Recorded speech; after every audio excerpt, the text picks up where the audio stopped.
Nitong post ni A.B. Hugalbot. Sabi niya, Supreme Court, ipakontempt nyo na itong si Larry Gadon. Sinare ni A.B. Hugalbot ang post ng Radyo Pilipinas. Short video lang ito. Grabing salita na binitawan ni Larry Gadon laban sa mga maestrado sa Korte Suprema. Tungkol ito sa unanimous decision ng Supreme Court pagbasura sa impeachment case ni VP Sara. So ito, na high blood na siya. Ay, nako. Ulitin na. Tuta ang Supreme Court, tuta ng mga Duterte. Tuta ang Supreme Court, tuta ng mga Duterte. Ala, may blood ka dyan. Ulitin na. Tuta ang Supreme Court, tuta ng mga Duterte. Hello. Ay, nako. Na high blood na, no? Ano ba yan? Kaya na-disbar siya sa pagiging abogado dahil sa kanyang salita ba. Kawawa yung media personality na talagang pinagsalitaan niya ng ganyan na hindi na karapat-dapat na salita ng isang abogado. Kaya ngayon, naging Mr. Larry Gadon na lang siya. Pinasubmit siya kunuhay ng Korte resignation ng lahat. Hindi na ito normal. We'll go back to business. Resign kayo lahat. Nag-resign kunuhay. Hindi naman tinanggap. O anong nagagawa niya? Magkano ang sweldo ng isang presidential advisor? Yung may nag-compute, abot daw ng mga more or less 4 million a year ang kanyang sweldo. Anong naitutulong niya sa taong bayan? Tapos sasabihin pa niya na hindi totoo yung mga mahirap yan. Sa isip lang yan, hirap. Walang naghirap. Ang daming tao sa mall. Mga ganyan ba na pag-iisip ng presidential advisor? Sinusulduhan natin? Tapos tatawagin niya na tuta ng mga Duterte ang mga maestrado sa Supreme Court. Wow naman. Calling Attorney Ferdinand Topacio. Sigurado magre-react ito si Attorney Topacio. Kasi yun na lang pahayag ni dating secretary talaga, DOJ Secretary ex-Senator De Lima. Kanya-kanyang salita, maanghang na salita laban sa mga maestrado. Nagsalita si Attorney, maghunos daily kayo. Baka mamaya masampahan namin kayo ng kaso sa Supreme Court. O yun. Nag-sorry si Congresswoman De Lima. I'm sorry. Sorry, kasi nga, pinaratangan na one-sided ang decision ng Supreme Court. Yung pala, mali ang kanyang basihan. At least, nag-sorry. Yung isang kongresista, Sendanya, grabe. Tinawag niya na, anong tawag niya? The Supreme Court are serving the interest of the Dutertes. Halos parehas ang pahayag ni Congressman Sendanya dito sa pahayag ni Mr. Larry Gadon na ang decision is pinapaboran nila ang mga Duterte. Tuta. Ang tuta, sunod-sunuran ka lang. Pitbull, bulldog, attack dog, mga ganon. Sunod-sunuran lang. Grabe, Okay, so magbasa tayo sa mga comments. Marie Valerie Robante, isa ka ring tuta ni Ngagba. Sunod-sunuran lang din sa mga Marcos. Grabe. Alvin Torero, Gadon, tuta ni Ngagba. Alvin, sabihin mo yan sa harapan ng Supreme Court para na-disbar na ito. Noralyn Kabatas, wow, si Sir, parang di naman naging abogado, di alam konstitusyon natin. Flores Aime, kayo mismo nagsabi respetuhin kung ano man ang maging desisyon ng Supreme Court. Nagsalita na ang anti-clear natin. Ang ganda pa na. Nire-respeto namin ang yun na yung palasyo. Ay, itong si Mr. Larry Gadon, nasa palasyo siya, presidential advisor siya eh. Sinabi na nga ang respetuhin, tapos sabi niya, tuta ng mga Duterte ang Supreme Court. Ano ba yan? Bitter loser lang. Hindi nila matanggap ang, ano bang kanta na nababagay dito kay Mr. Larry Gadon. Talunan nga kanta.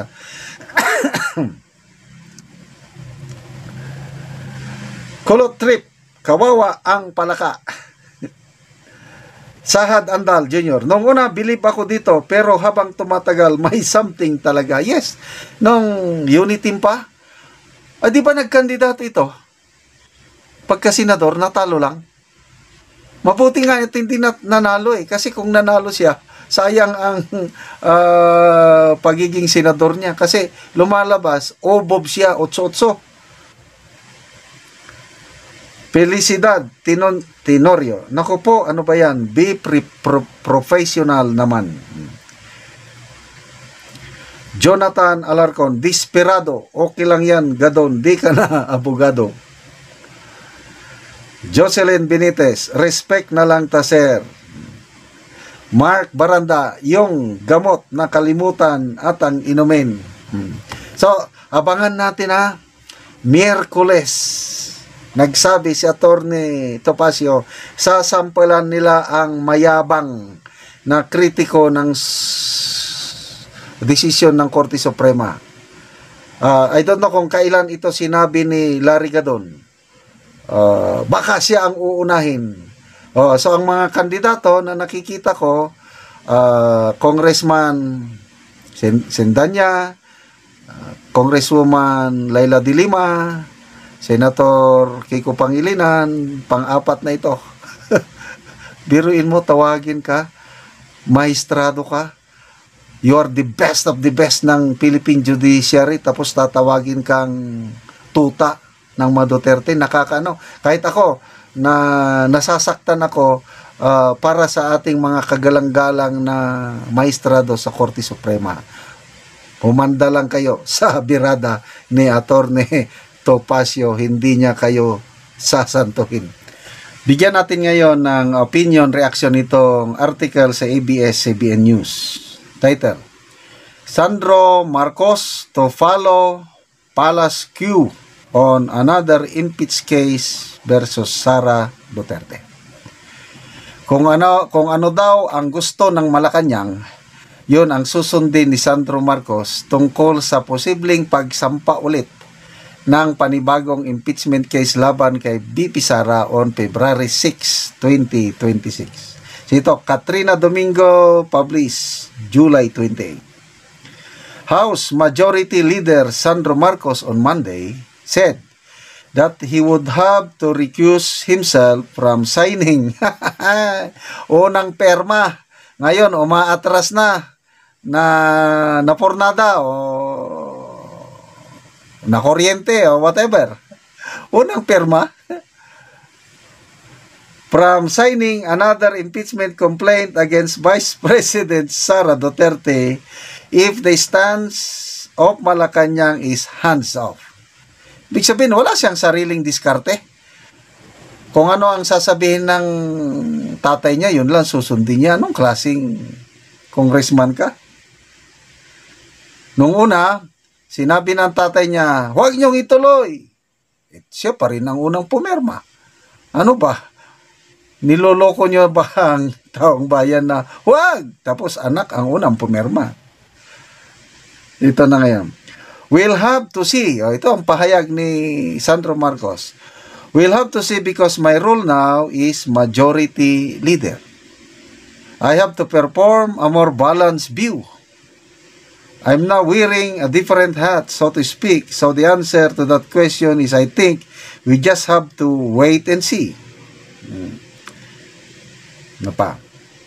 If the stance of Malacanang is hands-off, then I will have to be hands-off as well. Sino bang amo niya? Ang presidente o ang Speaker of the House? Kung sasabihin ng Speaker of the House, kuwan ulit tayo? File ulit tayo. May siya sa dalawang bato. Ayaw ng presidente, gusto ng Speaker of the House. Siya ang majority leader. O di, alanganin ka. Ay nako. Representative Marcos, the eldest son of President Marcos Jr., was the first to sign the impeachment case the House lodged against Duterte in February, saying that this move was expected of him after the second in command threatened to exhume his grandfather's remains in Heros Cemetery.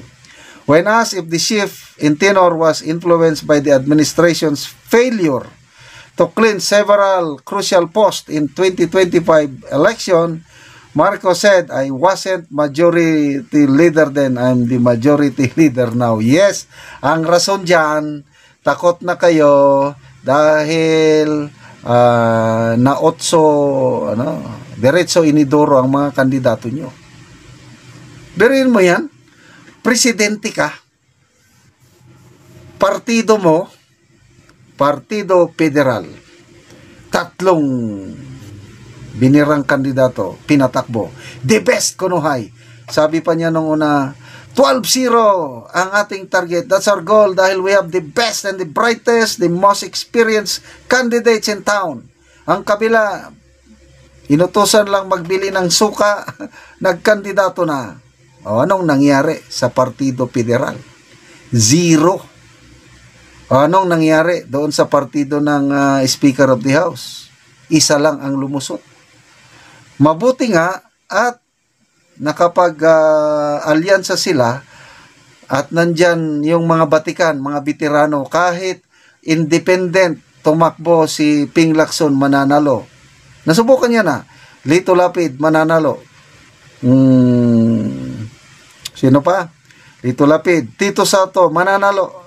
Kahit saan sila makikipag-alyansa. Pia Cayetano, mananalo kahit independent sila. Na proven na ang kanilang talagang napanalo lang nila si Erwin Tulfo. Yun lang ang nanalo. So, yung kandidato ni Speaker Romualdez, kawawa. Rebilla, yun pa yung isang kandidato nilang natalo sa Binay, Pacquiao, Abalos, and Tolentino. Nakakahiya. So tama itong tanong ng reporter na kaya nagbabago na ang tenor nila dahil na murder sila yung sa basketball yon kung natambakan. Natambakan sila sa Okay, if my position as majority leader will somehow get people to think that the president is involved, I will be forced to recuse myself. In this situation, given who I am and my position, if the president gets dragged or his name gets dragged, then I will have no choice but to recuse myself. Puros presidente lang ang kanyang Anyway, good luck sa bagong majority floor leader natin. Ang tanong ngayon is, pagdating ng February 6, 2026, magsasampa ba ulit ng panibagong impeachment laban kay VP Sara? Ano sa tingin nyo?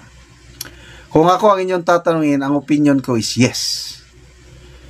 Kasi sa nakikita ko, gustong-gusto ni Speaker Martin Romualdez nga maging presidente by 2028. Tignan nyo itong speakership, itong 28th Congress, wala siyang kalaban. Nasanay na wala siyang kalaban.